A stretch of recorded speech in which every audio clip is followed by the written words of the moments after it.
In the world of sports performance, although strength is certainly a key factor, the focus has shifted much more towards that of speed building and development than an absolute priority towards a lifting 1 rep max. In that search for speed, it's important to consider that not all forms of speed are the same.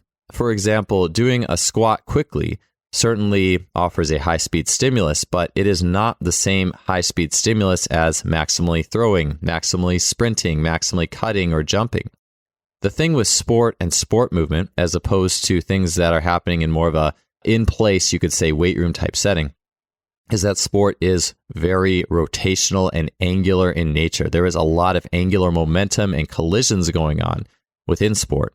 And in really trying to hit the fullness of speed training, I think that it's really important to not only understand those rotational elements of high-speed sport movement, but also understand how to engage with them in a training setting. To help us with those concepts, we have Dr. John Cronin and Joe Dulcetti on the show today. John Cronin is a sports scientist with a physical education and coaching background. John has published over 400 peer-reviewed papers on speed, power, and strength training, and he's also had the opportunity to train and work with a variety of athletes and teams along the way. Joe Dulcetti has had a 35-year career in high-performance sport training. He has been across the globe working with a variety of teams and programs, and as an inventor, he has developed and launched Exogen, which is an advanced wearable resistance training system.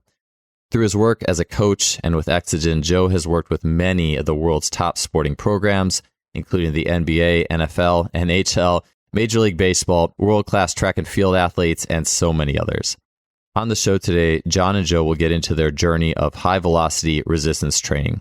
We'll cover a little bit of the history of wearable resistance, such as some of the more, you could call them old-school things like weighted vests and ankle weights. We'll be talking about some of the pros and cons of those elements. We'll also be getting into the high-velocity resistance element of sprint sleds. And from there, we'll be talking about advancements in wearable resistance, how very light weights can be used to drive angular momentum and create really strong overloads in athletes in very sport-specific motions. We'll be talking about the evolution of the Exogen wearable resistance system. We'll be talking about training more stance phase-oriented elements versus training things that happen in the air. And overall, really fill in that fullness of the force-velocity curve through the awareness and training of that high-speed angular element in sports performance training.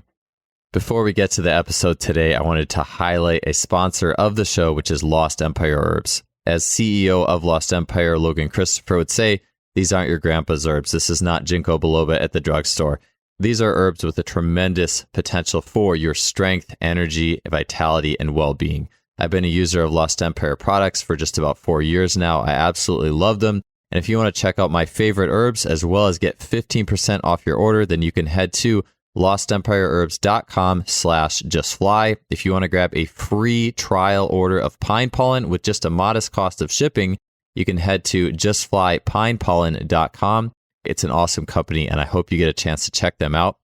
That being said, let's get to episode 356 with John Cronin and Joe Dulcetti.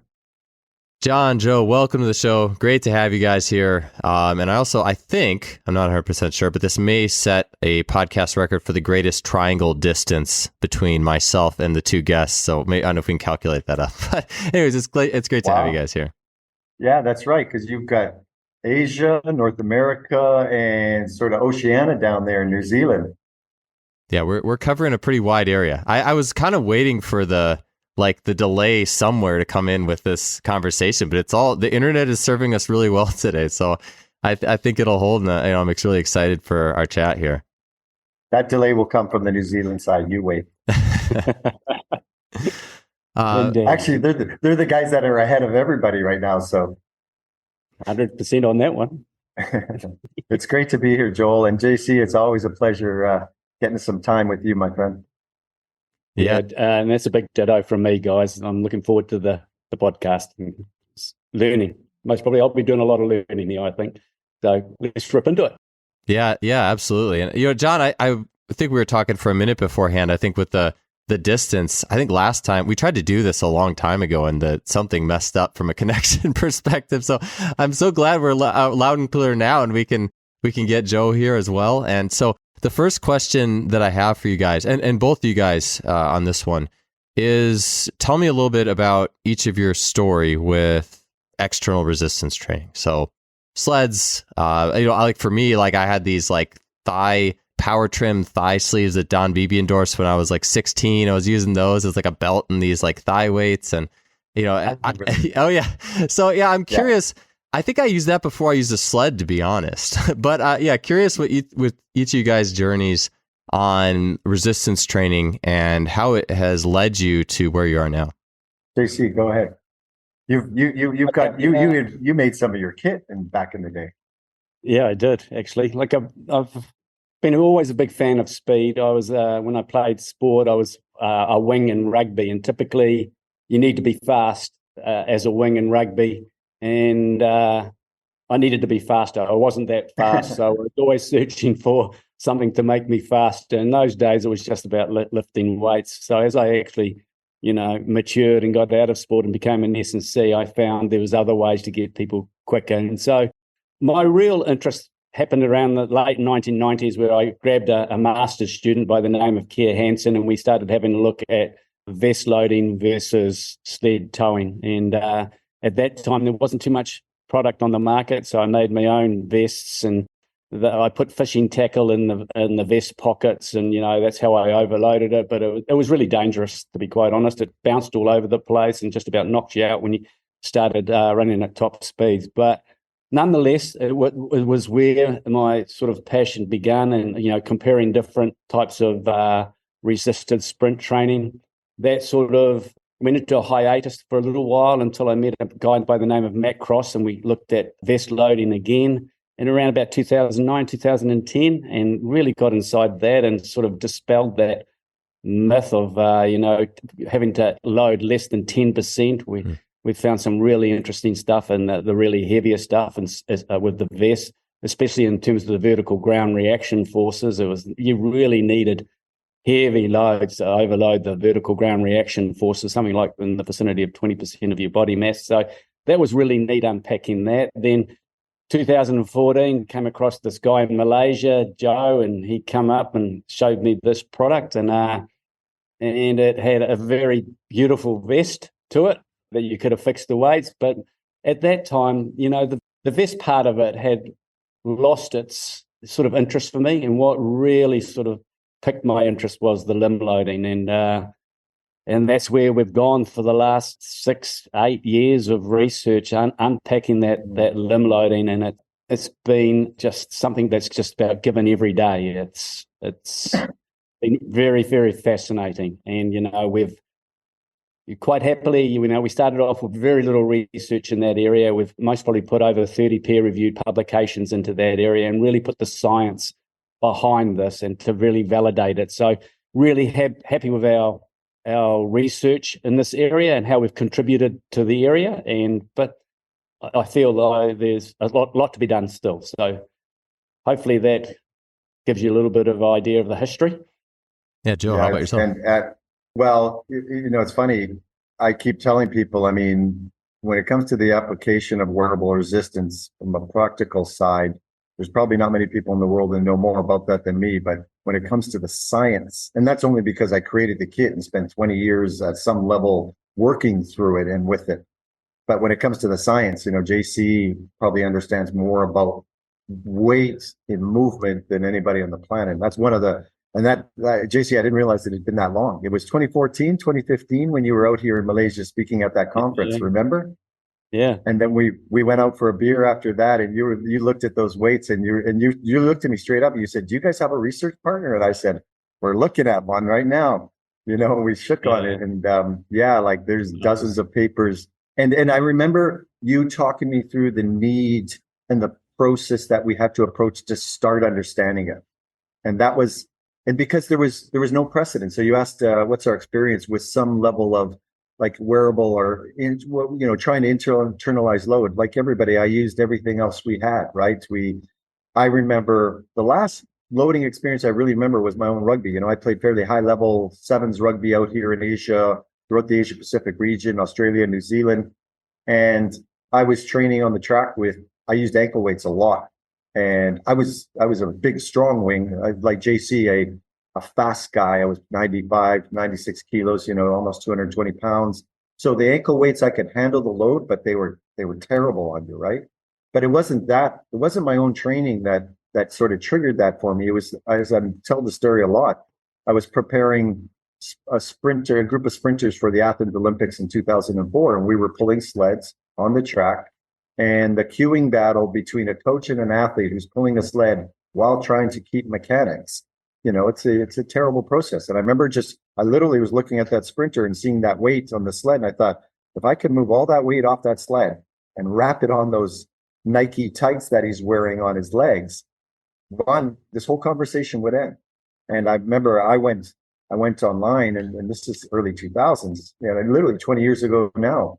And back then, when online was new, but there was nothing. And those thigh loads was one of the very first things I saw. And I remember I ordered a pair or found a pair, and we tried them out. And, it was all the same kind of thing. Weight training has to be progressive. The same rules that apply with light load have to apply, a heavy load have to apply with light load.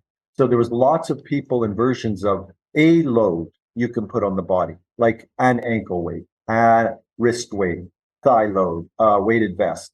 But where's the progressions going? That my first thought is it's not built by somebody with a greater sort of complexity to meet the needs of the laws of training. So, after battling with all that stuff and knowing it had value, right? I mean, everything has value. The question is, what's the right tool for the job at the time? I started literally trying to glue weight on the body. And then I remember meeting Nick Winkelman out there at Exos, and when he invited me in to come introduce Exogen to them. And he said it sort of best. He said, Joe, like JC, like yourself, every coach in the world has tried to figure out how to glue weight on the body. He said, and now you figured it out. But he said, and this is the best part. And then he said, but it's going to take us 20 years to figure out even how to start using it. And this is the one thing I always liked about Nick, is he really understood deeply where we were going. And like JC said, we've been working on this 6 or 7 years, where I'm 20 years into this almost, but the market and the overall environment, this is new. And we're still in the first 10 years of the 20-year window he talked about, learning how to use it. Because the moment I posted this up the other day, and I was saying, if you want to make an exercise hard, you add weight. If you want to train smart, you add weight in the right place. And that's something we don't understand. Think about what we all chatted about a minute ago before we started on here. Internal loading, external loading, tweaking this movement. And, I teach this course around the world now and work with many of the best speed programs in the world right now. And it's the same conversation. Where would I put the load? How do I do that? We've just never had this option. And I think, to me, that was the most exciting thing, is that where you put load in today's mindset is as important, and in many cases more important, than how much load you're putting. So it's been fascinating. But yeah, we ran the gamut. And I got to say, the one kid I'm still confused by is the parachute. I tried them, but man, I just thought these are better for jumping out of an airplane. That's actually the one thing I've never used of all the, that speed power trim in the, I think it was the late 90s. Yeah. But I never used the parachute of all things. So I kind of almost want to, just for the sheer sake of doing it. I don't know. As you were talking there, Joe, you said something interesting. And because I do want to cover, for at least the first part of this podcast, I do want to cover some of the other forms of resistance training to kind of show where we've been and then where things are going. And also just to speak on some of the advantages and then the drawbacks of some of these things. Because one of the first things that I had ever heard, this was when I was 16, and I had done this was like I guess you could call it like the jump program phase of my life. Although I did have the power trim, the speed, the thigh weights. And so I was interested in speed too, but I wanted to dunk, do windmill dunks and stuff more than anything. And the program I got, the training program I got like the Air Alert program that's like, not a million, but like do 200 squat jumps. All right, next week do 250. And it's like the volume progression. And then after that, and after kind of zeroing out the results I was getting doing something like that, I got a program based off depth jumping called The Science of Jumping. And it was talking about like using weighted vests in jump training. And it had said, why would you use a weighted vest when if you just get on a box and drop and then do a depth jump or whatever, now the load is you have increased the load because of gravity, but now it is equally and evenly distributed throughout your whole body. And I remember that kind of biased me against weight vests for a long time. And it's not that I don't, I mean, I have a weight vest. I've used it. I use it as a track coach, but it is interesting doing that. The only thing I ever really used it for the most part, was bounding, like as just a different way to do bounding. And even when I used it, it was interesting. And John, I was going to circle back with you. You had said something about it being very difficult to actually increase the vertical force when you have a weighted vest on. And I know just bounding, it was interesting. It was almost like you'd hit, and then there was like this little mini lag, and then the whole vest goes ka-chunk. If anyone's ever done vest bounding before. And again, it's still, regardless, you still got a cool potentiation effect out of it. You still could do however much bound with the vest, take it off. Oh, this feels amazing. Be it maybe you rid yourself of a suboptimal biomechanical stimulus. Yes. But you also, had to work a little bit harder when you did have the vest on. You're walking around with it. I mean, you have like the hypergravity thing too, where people walk around for a couple weeks with a weighted vest and just walk with it, and they don't actually, or maybe they do train with it. But anyways, what I was trying to get at was a little bit more into the weighted vest and the research you were doing there and the vertical force, because maybe this podcast does go from vertical force into the angular. I think we almost start with that more basic, like, all right, 2D, very simple things, and then we branch like a tree a little bit.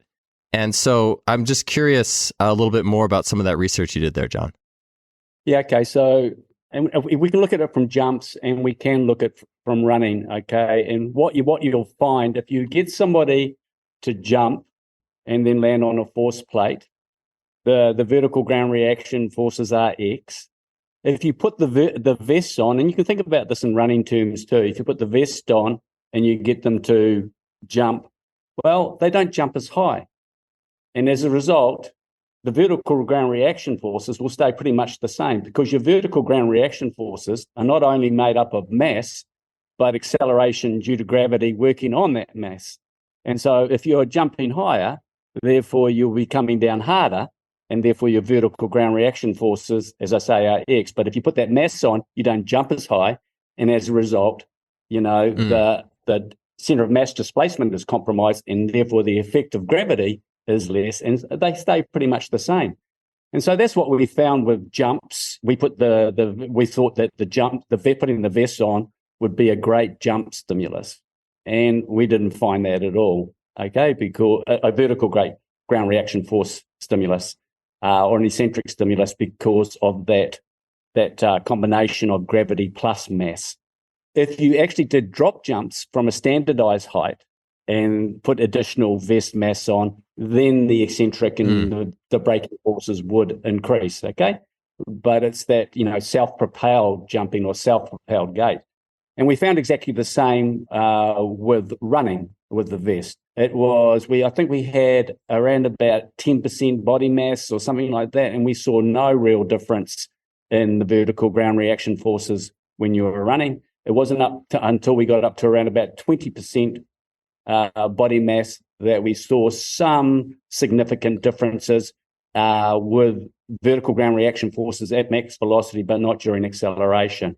And the vest gave absolutely nothing in terms of horizontal force production. Okay, so I hope that makes sense, Joel. But yeah, it makes perfect sense, and it definitely does too with like the horizontal, because like I was saying, even with the bounding, like you feel your foot hit, and then you feel this vertical ka-chunk, and there's not an angular overload, but that makes perfect sense in the sense that you do put the vest on and you're bounding with it, and it is a vertical load, but you aren't going as high now. Your movement is, you're basically not going as fast or as high. So the vertical force that you would create if you didn't have a vest, it's basically the same thing, but then it makes sense if you actually put the vest on and dropped off a box. Well, now, of course it would be.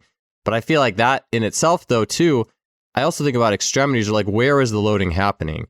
And just like the weight room, I'm a big believer, a lot of people get in the gym, and what gets overloaded a lot is like the trunk, the hips, the spinal erectors, which is, it's a good thing. But I think that can easily come at the expense of the link into the feet and the lower legs. And I think about with a vest, I've felt like, I don't know, on a level, like you can get you have more mass affixed to your trunk now, and almost like a shotgun. Like it's like, okay, here's all this general mass attached to your trunk, but the nuance of all the things happening at the lower leg, the foot, the ankle, I mean, even the hip too, I guess you could say.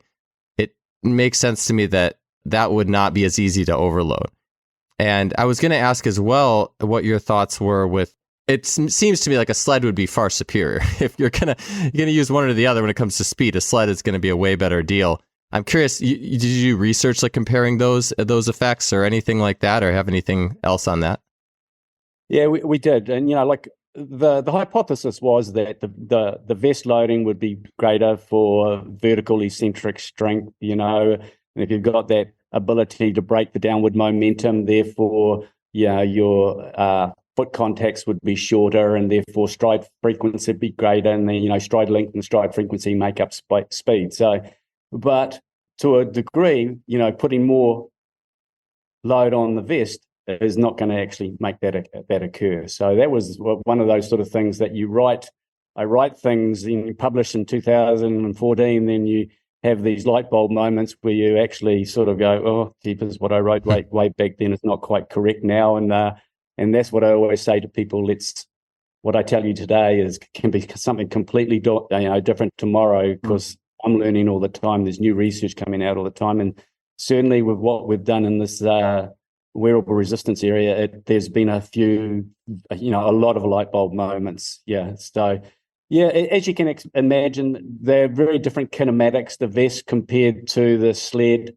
The sled, more of that anterior lean, you're going to get more of the feet underneath the body. We did a great PhD with Mike Cahill in 2019, where we looked at the sled pull versus sled push and, velocity decrement. And you just get a lot more horizontal force production with the sleds. And there's a lot of good stuff that happens with sled work. But the biggest thing that one of the biggest light bulb moments again for us was in Japan, where we were actually getting with Ryu Nagahara's lab, where we had the limb loading in play, and we actually got the athletes to run 50 meters only with 2% body mass. And we, at the end of that 50 meters, we asked the athletes, how much harder was that? And they said that was around about 30 to 35% harder. And we had a look at the ground reaction forces, the vertical ground reaction forces. And it's as you would expect, we only made them 1 or 2% heavier. So the vertical ground reaction forces were only 1 or 2% greater.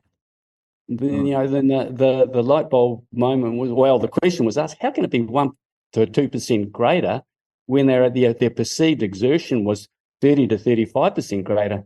And that was a real light bulb moment too, wasn't it, Joe? When we actually go, what you're doing in the air is really, really important.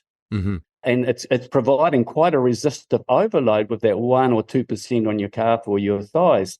And that's something that you don't get with the sled. Okay. And so I'm all over the place a little bit, Joel, that's okay. And I've transgressed into the limb loading already in the horizontal, but no, I'm still talking vertical there, and just great for overloading in the stance phase of the sleds, but the airborne phase, it goes missing in action. Yeah, that was. Can I jump in on absolutely. that? Just because that was a critical point for us in the research, and I remember this, and I remember JC when we started those studies, I kept saying, whatever happens, you guys get the subjective data. Ask these guys. Remember the questionnaire? I kept sending that questionnaire and saying, because we were seeing that even when that little trial with Portia. Remember, she did 140-meter half run, and she comes back and she's like, that was 40% harder, And Portia was one of the elite track athletes there in New Zealand when we had a little trial day down there. And it was the same thing we were seeing from everybody. Is the basic premise was, man, this is a lot harder than it looks. And we're talking a few hundred grams, maybe a kilo. And I remember JC saying, yeah, man, we're just, we're not seeing the data isn't sort of relating to what they're having. But man, everybody tells you things like, I feel faster, I'm stronger, it's harder. And it was when the light bulb moment was exactly that. And this is important because you asked a little of the history too. People have always thought about, we got stuck on the ground contact point.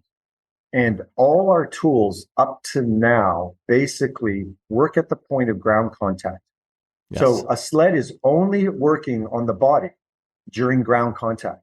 It is doing nothing in the air, a 1080. And then again, these are all great products. I just had a nice reach out with the guy who created 1080. And, you know, it's a tool that everybody's using and it has a lot of value also. Weighted vests, any sort of externalized load is working at the point of ground contact. But if you're a sprint coach, 90% of your work is happening what they're doing in the air. Mm-hmm. And like Dennis, you know, one of our partners, Dennis Mitchell there was maybe the fastest speed cohort in the world. He says for him, it's in, you know, he calls it airtime management. And he said the difference between the elites, he said, man, Joe, most of these people all put about the same kind of stuff into the ground. But what they're doing in the air is what separates them. And so, as JC said, the difference with wearable resistance is it's there when you touch, and then it's there through your recovery phase. So you're lifting and moving that load through the entire angular cycle. And the athlete's having that experience. And so all of a sudden, so they're going out, and that load is not just working at dot, dot, dot, dot, you know, at contact, where you get these little rest periods. It's there for the whole time. And RPE scores go through the roof with very light loading. And I use that story of Justin Gatlin. You know, I told them when they were starting down there, start light, trust me. Yeah, put it on. As you know, Joel, it feels very comfortable, right? So first thing you think in weight training is heavy's good. And you want to feel the weight. And I said, well, feel the weight after you run 100 meters, not before you've run it. And they he doubled up the load because he thought it felt too light. He did one run, he came back, he started stripping the weight off and saying, man, this is a lot heavier than you think. And we're only talking about half a kilo, you know? So this was that part that we really got excited about, that we're now able to train rotational movement. And that is in air mechanics. And I don't think there's a sport in the world that's not interested in that, because coaching is S&C is kind of ground contact, what's going in the ground. If we take a look at a basketball player goes to an S&C, and almost most of the work the S&C is doing is what's happening at some point of contact, physical contact, ground contact. Everything the coach is doing is about what's happening in the movement, what's happening with the ball, what's happening as they go into air, how are they timing that? And so now, you know, and again, we're still just, you know, JC and I have talked a little bit about how we think rotational stress, rotational workload is really going to become, rotational acceleration and speed in specific and overall movement is going to become a really new, exciting area to try and study, quantify, and learn more about. But yeah, that was an aha moment for all of us. Yeah, I think it go ahead. Really describes the difference in where wearable really targets what's going on in air. And that then opens up a whole different conversation.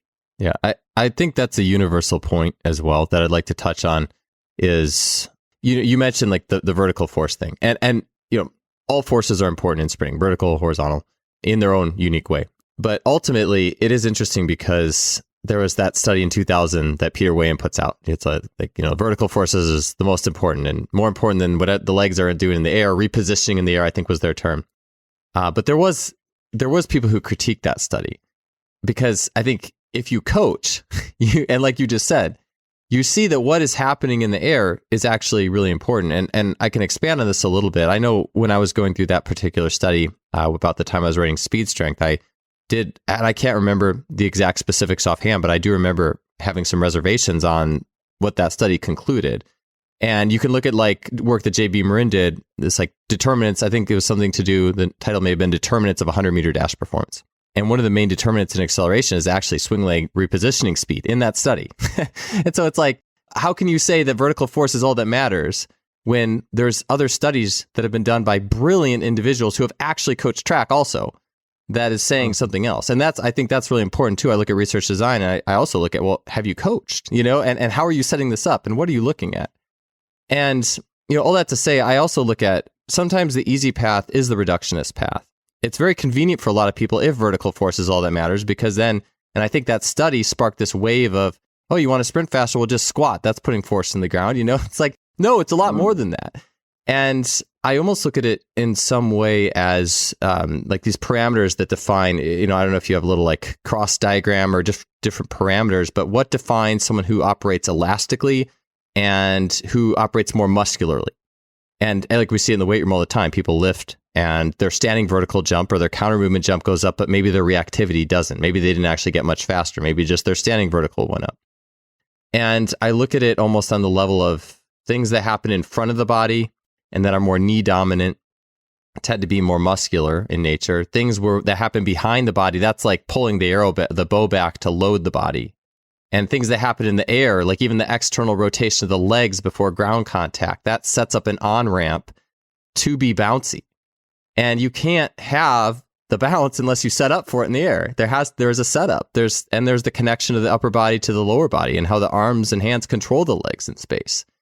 And I think that it is interesting. It's like there's these studies that are well-meaning, but in the same time, they can set us back when people like, oh yeah, well, it's just vertical force. So yeah, that's all I'm worried about. It's way more than that. And honestly, in addition to the study that JB Marin has done, and I'm sure others have done, talking about swing leg repositioning and things like that, we do have wearable resistance and angular resistance training where we can prove it. We can prove that what happens in the air as a result of having weights that steer your limbs in the air or impact your limbs in the air.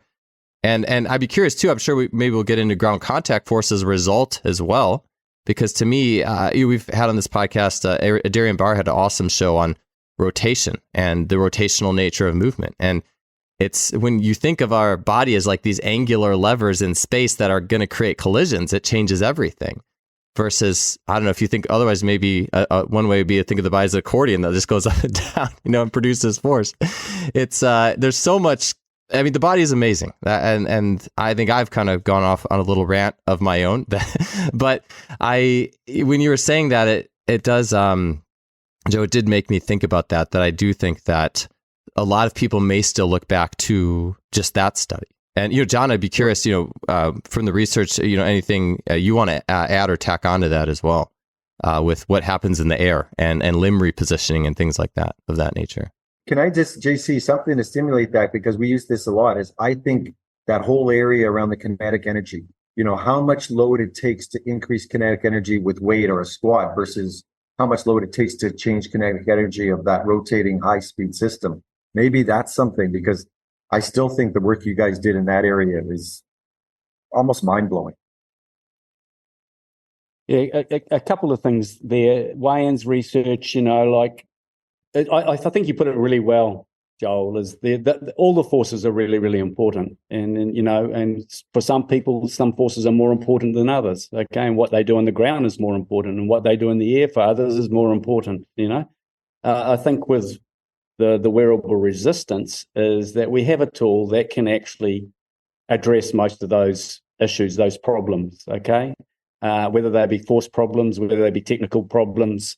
It's a great coaching tool, as Joe will most probably allude to a little bit later in the show. But if we've got a step length problem, we've always believed that the vest would be the tool to actually address that problem and get a little bit more vertical force into the person, and therefore once you get stronger with it, your step length will be longer. Take your vest load off, and then hope your step length is longer. If we've got a step frequency problem, then we've got the best tool on earth. Load your thigh, load your ankle, and you'll be slower for a little while. But as you get stronger across the hip flexors, or across the hip or the knee, you're going to actually get back to your previous step frequency. Take the load off. Hello, you're actually winding up your legs a little bit more. Okay, so I'm in both camps. I think Joe said it before. It's the right tool at the right time for the right diagnosis. What Joe was alluding there to, though, we've been to conferences where people just say 200 grams or 500 grams equal to strength training at 120 kg squat or 220-pound squat, and we've proved it on many occasions, because it's the kinetic energy of a movement that really, really counts for things. And you actually, if you look at that formula for kinetic energy, it's half mass times velocity squared. Okay? So the actual mass part of the equation gets halved. So if you have 100 kgs, that's going to get halved to 50, and then you're going to be moving that really slow. But the velocity part of it gets squared. And so we've done the maths on it where we've shown it like 120 kg squat. The kinetic energy around the hips is exactly the same as a 500 gram load being moved by a fairly good sprinter, not an elite sprinter. And that's High because speed. you're moving a light load very, very quickly. And so, that was another light bulb moment for us there, where you actually, the kinetic energy involved in these movements, light loads can be effective. And that's why, principally, the wearable resistance is a high-speed tool. If we start moving these light loads really quickly, we are starting to produce some really significant kinetic energy. And that's why these athletes pull up and go, geez, that was a 35, 40% harder than I, thought it was going to be. So, sorry, there's a lot of ideas in there, but hopefully it answers one or two of your questions there, Joel. Yeah. With that too, you had mentioned, and it makes me think of the lever systems too. When we think about, all right, you're squatting 130 kilos or something. Well, you're using a lot of first class levers to do it. You're using slower levers to accomplish that feat that your body has to. It can't use a third class lever the way it does in speed. And I think about, well, even just having something like, and Joe, you said it, like ankle weights. I'm sure a lot of people, can you run with ankle weights? Not well. Like that was one of the things I had first heard too, with like wearing ankle weights. That was one of my early introductions to a wearable resistance. I think it was like my parents had exercise ankle weights, and maybe they aren't as popular. I feel like they used to be more popular. But the it's because you brought up that angular element, and I do remember, even though they're not good for running biomechanics, like just strapping like a 2-pound ankle weight on, just going sprinting, that's way too much. But I remember seeing a study when I was in college. So this was almost 20 years ago. Maybe it was right when I was out, but it actually was a study that somebody compared plyometrics, and let me caveat the plyometrics here, because it's not like depth jumps. It was like a group did plyos with or without ankle weights, and maybe they were like 2 pounds. But the plyo was like stand in front of a bench and do like switch taps up and down on the bench. Like you're running in place and you tap your foot on the bench and like that kind of thing. Yeah, exactly. So it's not actually trying to be that specific. It's just really working the hip flexors. And at the end of the research, they found that the ankle weight group actually did improve their sprint speed. I think it was their sprint speed. It may have been some sort of jump component too. There might have been a jump exercise. Now I want to dig this up. I love how this is jogging my brain, because that was I always love the little counterintuitive things. It's like, should you sprint with ankle weights? Probably not. It's going to mess up your form. Is there a way to use ankle weights that helps you? Yeah. There's research on this. And so I always love that. I always love my belief system being challenged too. I remember that's one of the things I found endearing about that particular study. And I'd like to go back and dig it up. But I do remember thinking, and maybe I went out and did that afterwards. I forget, but I know for a fact, and in using like the wearable resistance, the Exogen, that like you are going to stimulate your hip flexors more. You are using the hip as a third class lever, and there's a lot of angular momentum happening. And you're actually stimulating your hip, probably like peak impulse of your hip flexor may very well be well beyond what you could do with a cable machine or something like that. And it's going to be more novel too than just sprinting with nothing, because you've done that for your whole life. Anyways, I don't know if you've heard of that study, John, or you jogged my memory with it though. I just found that one interesting.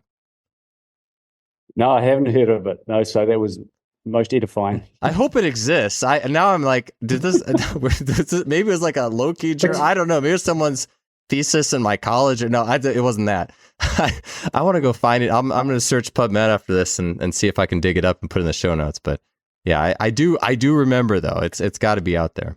Yeah, you did mention a couple of concepts there too that were really interesting for us though too, and a couple of the things that around angular motion. And you mentioned angular momentum there, which I think is a pretty important thing to understand too. So I think one of the things that we really unpacked through the research and then the application of that research was this rotational inertia concept. And proximal to distal loading for us was huge. The formula for rotational inertia is mR squared, and along the way, we thought just put more mass on the thigh, that type of thing, that'll do. But with that sort of light bulb moment, we found like just slipping that load further away from the the hip axis of rotation, 100, 200, 100 millimeters, 200 millimeters, whatever. It had a really significant effect on the rotational inertia of the limb. And then once we started thinking about the calf sleeve and putting a load all the way down there, obviously it works the knee muscles across the knee and the hip. But then if you're thinking about how that works the whole leg, that is a lot of rotational inertia there in and around the calf. So I'm really, what we did with the rotational inertia thing, and, because angular momentum is rotational inertia times limb velocity, without too much sacrifice in limb velocity or, angular velocity, and just playing around with that rotational inertia concept was, like it was another. People understood rotational inertia, but in terms of limb loading and sprinting, I think we've taken that to a new level too. I think what you said is people understood it, but now we have we understood practical application in it? That's a very different thing. Concept versus application. Yeah. Yeah. And it's huge. Like when we look at rotational inertia across the science, it is huge in so many sports. To actually bring the applications into the wearable resistance and loading of wearable resistance, because we've always maintained there's 3 or 4 different ways to load with wearable resistance, but probably one of the most powerful ways of loading small changes in movement away from the axis of rotation can have significant overload effects on hip, knee musculature. So we've always erred on the side of caution when, with the wearable resistance loading, knowing this concept around rotational inertia. One of the things that I think a lot of coaches go through this is especially sports performance, physical performance, strength training, and especially strength training for me is learning to do more with less. Like learning to get more out of a particular single leg movement versus just the default being more weight on the bar, for example. Yeah. Like learning to have more nuance, you could even say the way that you do reps with bilateral, like you do oscillating reps, 1.5 reps. Find some other ways to increase the load that isn't just increasing. I mean, if all you have is putting more weight on the bar, eventually you aren't going to be able to go anywhere else. And you have to realize that. But I think that idea or ideology of just simply being able to do more with less is so important. And so with that being said, and we've talked about it a lot already, but tell me about the Exogen wearable resistance. And then I'm sure we'll have tons of applications to get from it. Look, I want to add something though, just on where we went.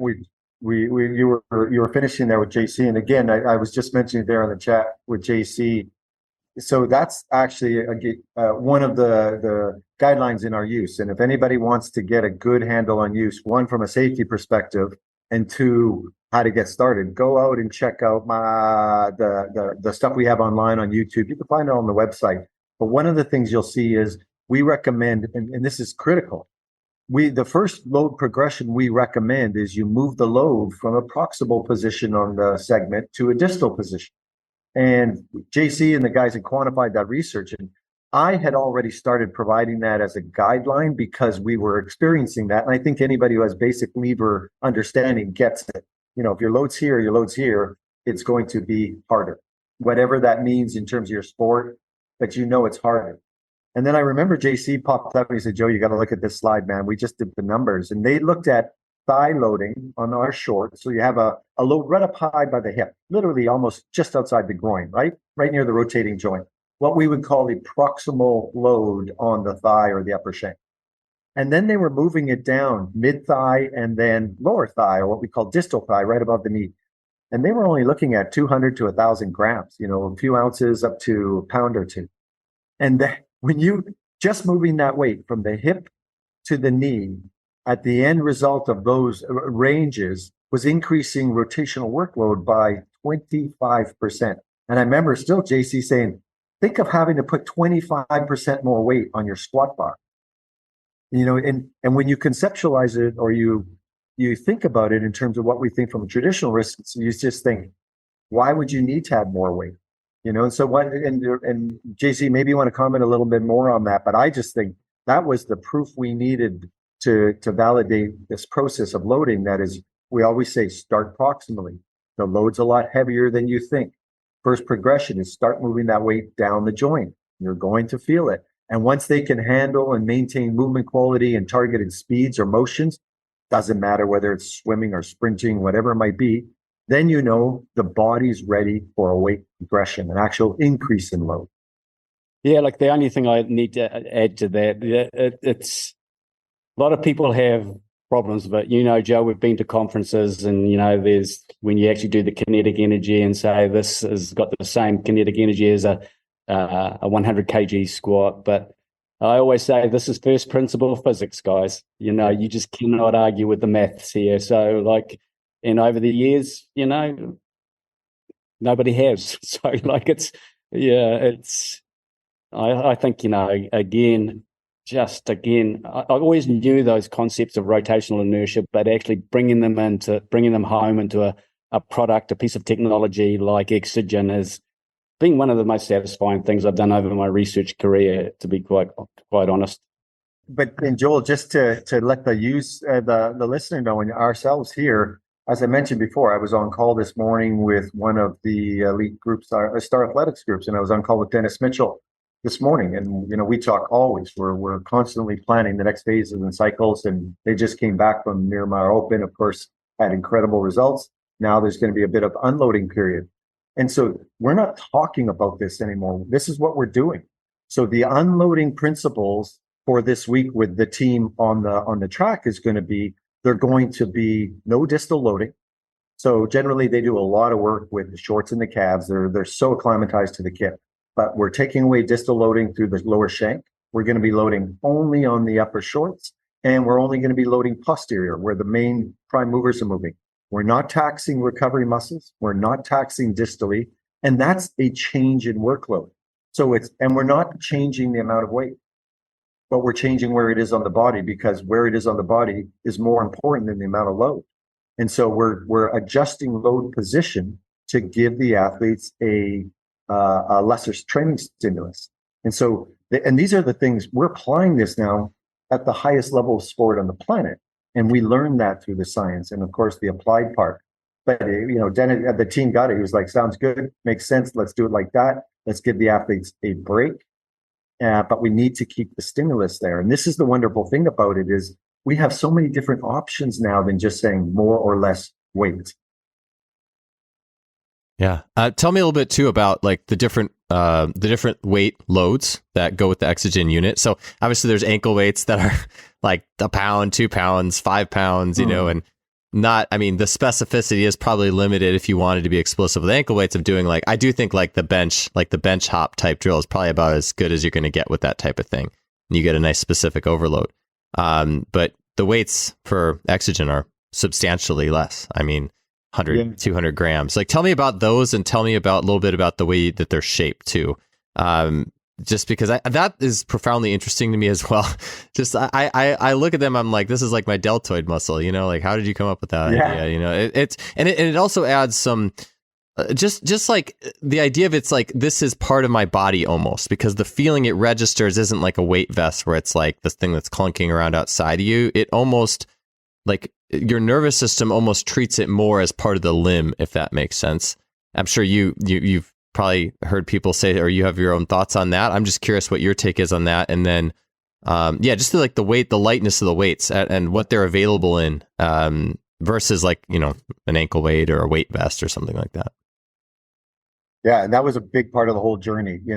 I can't say the cool thing is we were learning while we were creating it, and people always beat me up saying, "Joe, get it out to market." There's always that you got to be first, you got to be fast. But we were so involved in the learning process that we were fine tuning what we wanted to get out of the product before we wanted to just throw it on kit. And I got a feeling there's people out there that had started making things, but they just put out the first iteration and they stopped on the learning process.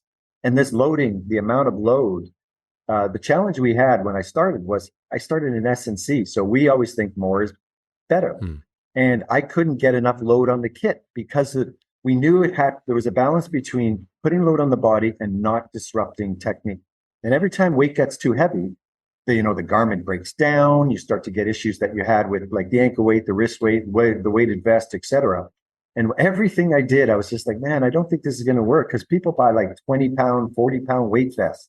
we're only getting X amount of weight on this. It's just no one's going to buy into it until we started putting it on athletes. And, in my experience, thankfully, and I've had the honor of working with many of the best athletes in the world, and we were putting it on Olympic champions and people that have very high level of body movement awareness. And none of them were choosing heavier weight. And so that really tuned us in. They were saying, no, every time I went to load them, they were taking weight off. And they were saying, I don't want this to be the gym. This is awesome, but let me put the right weight for my sport movement, whether it's an on-court movement or a track movement. And all of a sudden I was like, okay, wait a minute. Maybe lightweight means something here. And so our weight ranges now range from 50 grams, 100 grams, 200 and 300 grams. And for very specific reasons. Two of them are being when you overload too much, the actual system breaks down. We don't just want another weight that's bouncing and disrupting movement. And when you get over a single load in a single part of the body in any type of system, that's around 300-400 grams, the next step up will start disrupting. So we stopped it at 3. And then the 50-gram load is probably the most interesting. So that's for North America, for the US who understand ounces, that's 2, 4, 8, and 12 ounces. Those are our load ranges. And I remember we were going to drop the 50-gram load, the 2-ounce load. You think that's a chocolate bar, right?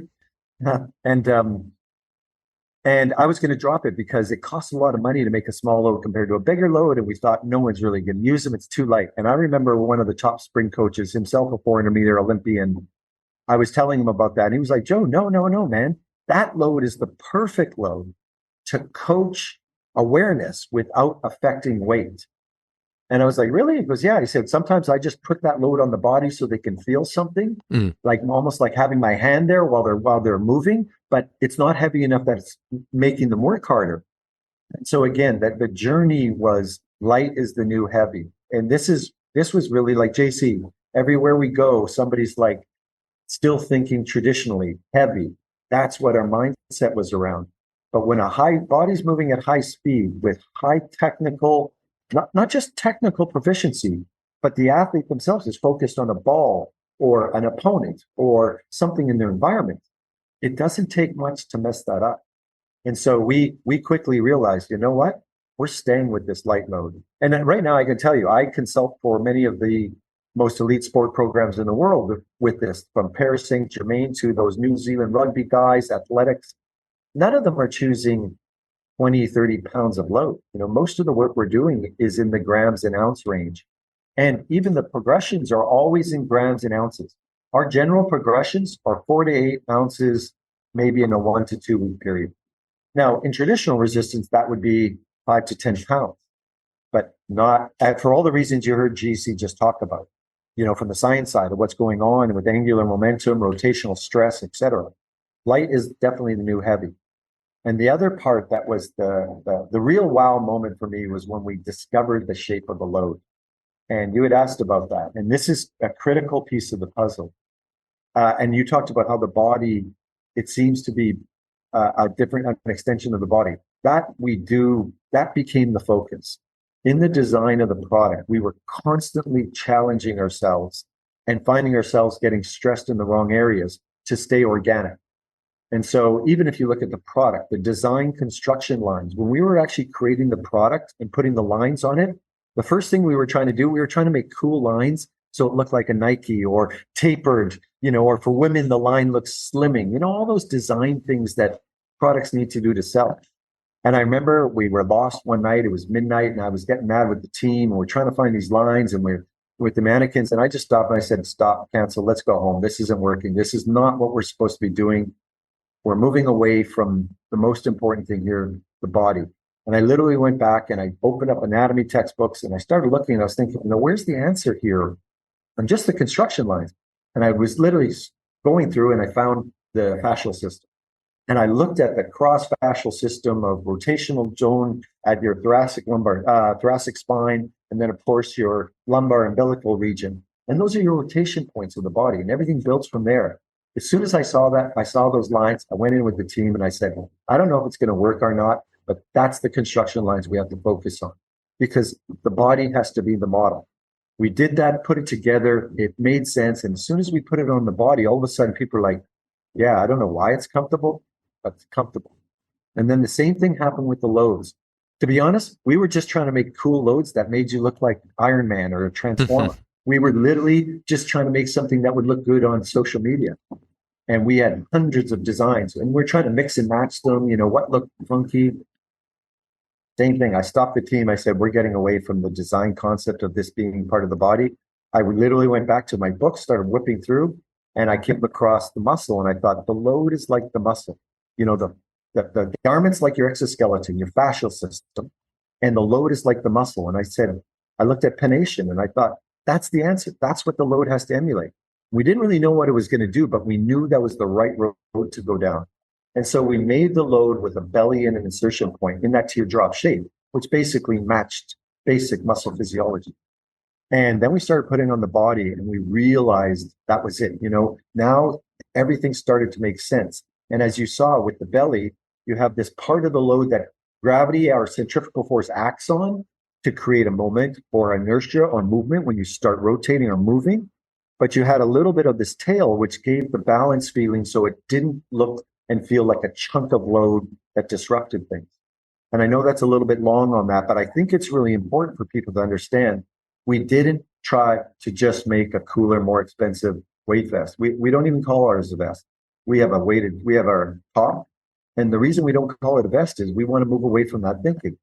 A lot of people say, oh, it's an expensive weight vest. I said, well, then you don't understand it. You don't understand loading on the body during movement, because we can put weight and weighting on your chest, across your shoulders, through your scap, down along your transverse, or in your front, distantly, approximately, internally, externally.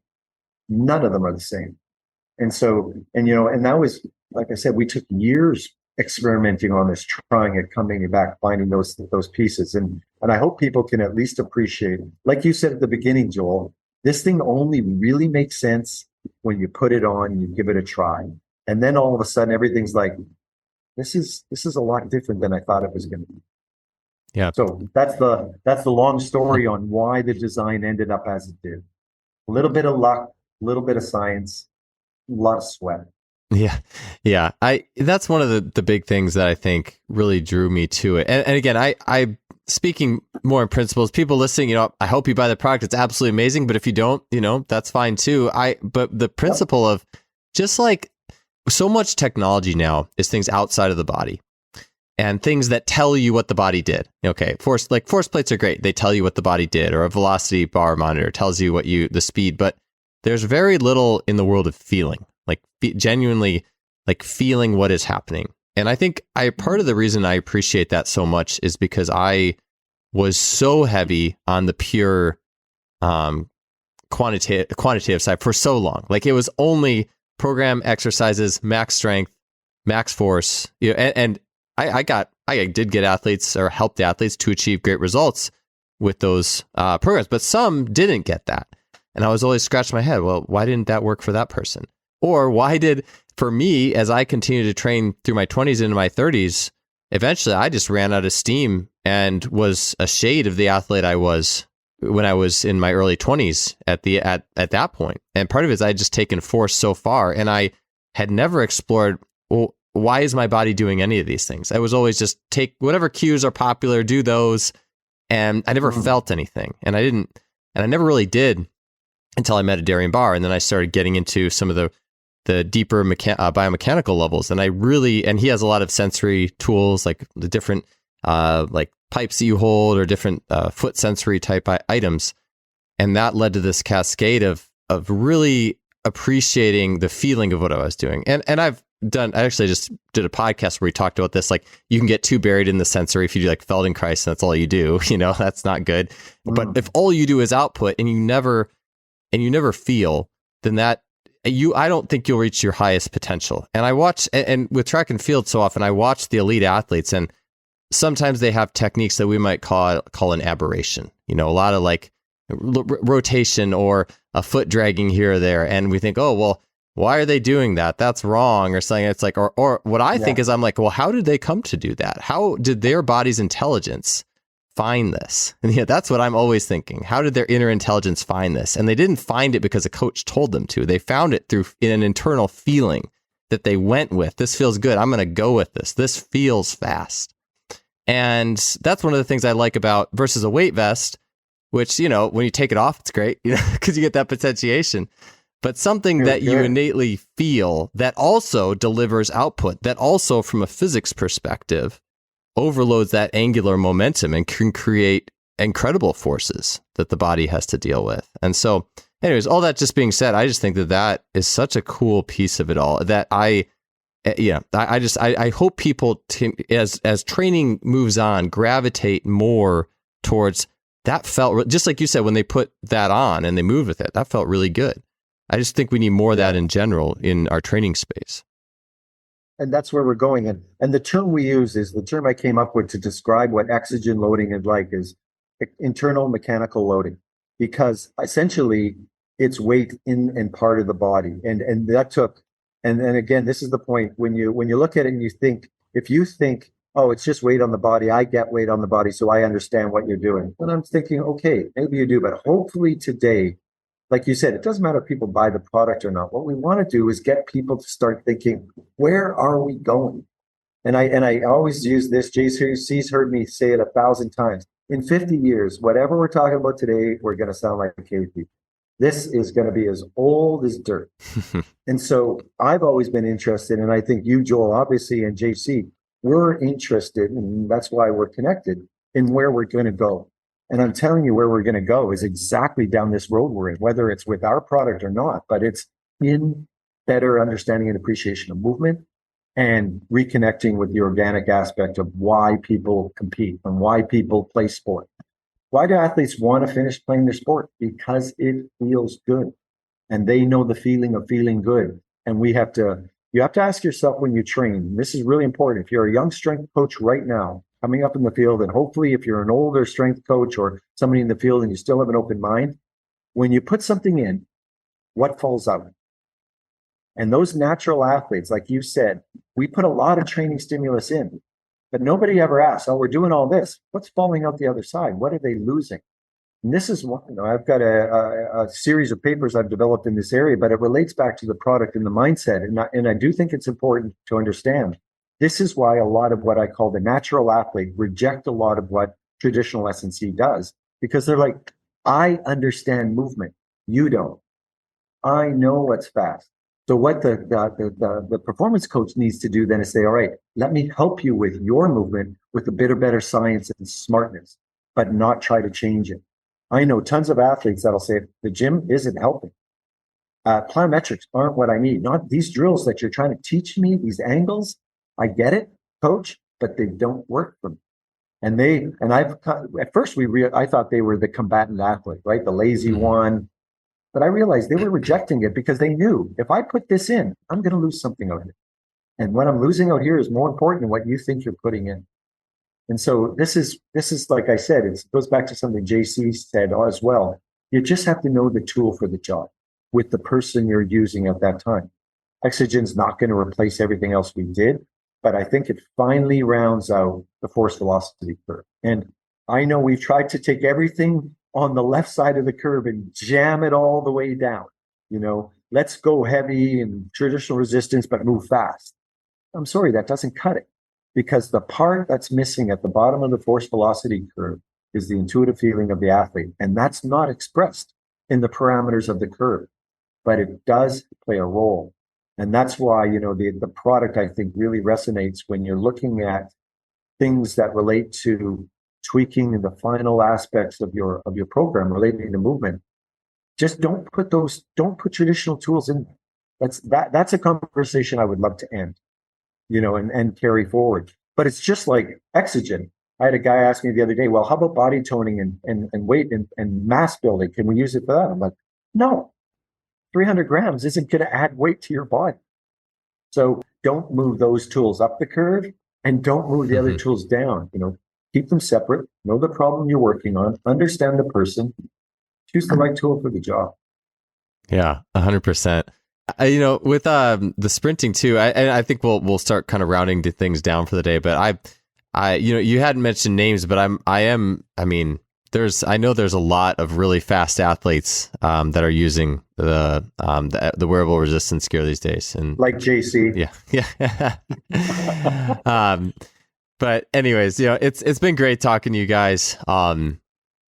It's been a great conversation. I know we're running out of time, and I'm sure there's a lot more we could chat about. And I hope for all the people listening, whether it's definitely something that has been like, it's the feeling ultimately. It is that there's so much to feel and experiment with, and it's just been a really cool. JC, I feel like I'm kind of like you. Like I've gone through a lot of the typical quantitative. Wearable is so much fun because there's so many options. There's literally like 100 different ways I could set it up for any given training day. And before we get out of here, if you guys have any closing thoughts, remarks, and about anything we covered, and then we'll wrap up the show.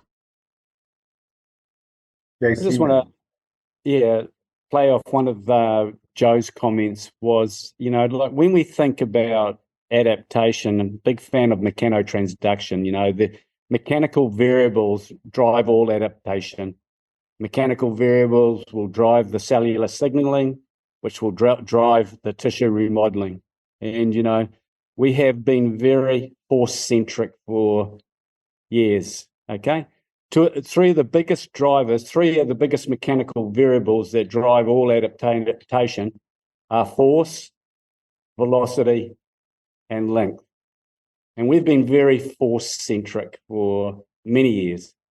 But I think people need to understand that there is another mechanical variable, thus the force-velocity relationship of muscle, thus the length tension or the force-length relationships of muscles are huge relationships that drive adaptation. And if people can actually think about velocity in its own right being a huge driver of adaptation, we'll be going a long way to actually, transforming or educating people there. This is a velocity-centric stimulus that can drive a lot of adaptation. Take force out of the equation. Kinetic energy doesn't have force in the equation. It's half mv squared. Angular momentum, it's, again, inertia times, angular velocity. It's the velocity is a huge driver of adaptation, and we've got one of the best tools on the planet for that. So that's something that I would just leave you with. Yeah. We've all worked with athletes. How many athletes or coaches walked into your office in the last 30 years and said, Joe, man, we just got to get slower. We're too fast. It doesn't happen, right? And it doesn't matter what the sport, there's some aspect of speed you're working on. And this product was made for that. I think 2 points I would like to make. When we do our level 1 course, and if you're interested in that, we'll be, we're setting up now, we're setting up Lila USA there in Florida. We'll be on the ground full time after July, starting to run our program there. And Joel, I'll hopefully connect much more with you on that. But we go through the history of traditional resistance. And I always believe that's important because most people don't even understand the tools in the box, never mind where they came from. And if we look at the tools in our training box, 90% of them were not created by sports people for athletes. They were created as a result of many other factors that most people don't understand. But we got stuck with them because somewhere, and it was largely around the 80s, that the word strength popped up in the Western culture as, athletes need strength. And then somebody said, well, guess what? Over here where guys do weight training, they get strong. Let's go there. And we just ran with it. But a lot of those tools weren't. Exogen, and there are some 1080 was purpose-built. Exogen was purpose-built. These are sports people creating product for a sport outcome, a movement outcome. It wasn't something that we took from bodybuilding, weightlifting, powerlifting, and said, I'm going to try and hammer it in there. And that's why I go on Twitter and all these different accounts and I listen to people talking about, the deadlift versus the squat and that. I'm thinking, God, I get it. I went through that too. And, when you're in your 30s and 40s and conditioning, you're still learning. And that's, you're interested in that. I'm just beyond that now. And I think you're not going to get a lot of value from understanding that. But you still need to understand it because those are base tools. It's like a carpenter's still main tool is still a hammer, right? Now, or, a hammer gun. But be open to the mindset that there are tools now being developed that were literally first and foremost developed to target at movement. And Exogen was developed for that purpose. And what you see is that more weight training is not just about more anymore. And this is the part that I like and I think is best. And that is that Exogen is an empowering tool for the strength coach, the coach, and the athlete to be in a whole new conversation. And my goal now, I'm starting to realize, is to empower strength coaches with an ability to solve problems that coaches have difficulty with. And here's the rub. Coaches, for the most part, do not understand periodized loading of weights, but almost all strength coaches do. That's a skill we've developed from traditional resistance. And so they know how to progress. They know what's too much. They know about movement quality, but it's all applied to general movements in a gym that unfortunately we try and jump over the transfer line too much. But that knowledge is the value you bring to your coach with Exogen, because the coach will never take the time to learn periodization. And all the coaches I work with are all like, Joe, I don't know when I should increase the weight, or how much should I use? When should I unload? But strength coaches get that stuff because they understand resistance. So if you take the time to learn the tool, think light, start getting away from, using left side curve tools to right side problems, and be the coach's solution to knowing how to use the tool to solve movement problems, you are going to have value in that sports setting way beyond what you are right now. And I was down there with House of Athlete, one of our partners down in Florida, and these are some of the best guys in the business as well. And as soon as I got there, they threw me all the people's problems. First off, Division I quarterback, pro quarterbacks, Major League All-Star baseball hitter, all these guys they had problems with. And they said, Joe, we got a guy with this, and we're working on this and this. What do you think? And I went in and said, okay, well, let's do this. And I just asked them at the end of that week with them, I said, so if I didn't show up with Exogen, how would you have solved these problems? And they said, well, we would have kind of kept doing what we're doing. And there's that gap. And I said, you now have a tool that you can go in and movement solve. And you already have the skill set and periodization as a strength coach to know how to apply it. But just think light. You still have unloading weeks. You still progress lightly. You still need to keep movement quality. So what I love is this is empowering what I hope. If it's not going to be the old school guys who just want a bar, that's fine. But for the new young generation, and JC, you guys just had that wonderful video with some of your young AUT masters and PhD students coming up. These people weren't born in the gym either, right? They're open to using whatever tool works, and they're highly savvy on the science of it. So I think where we're improving now is in communication and connection of all aspects around movement. And so I just think we've got a whole new conversation that's happening that I'm really excited to keep sharing with people. And the last point is, it's not what you think.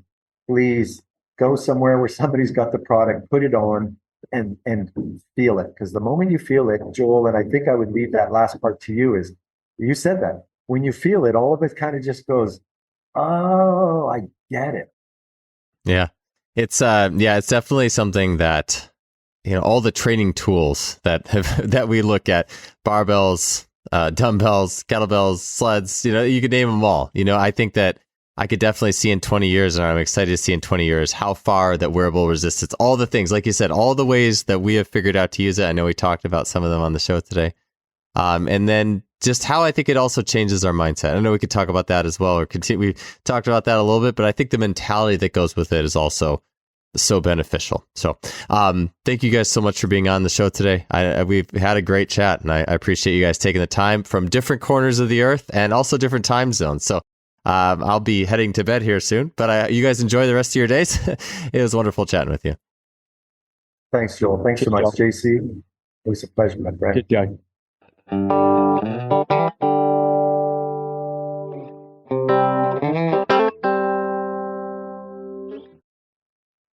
Thanks for tuning in to another episode. Appreciate you being here. The goal of this show, first and foremost, is education, to discuss the role of rotational and angular momentum in building sports speed. If you do want to take that rotational component to a high level, then I would absolutely recommend checking out the Exogen wearable resistance gear. And you can grab 15% off your order there by heading to lilateam.com. That's LILA team.com. And then you can use the code JFS2023 at checkout. Again, thanks so much for listening, and we'll see you next week.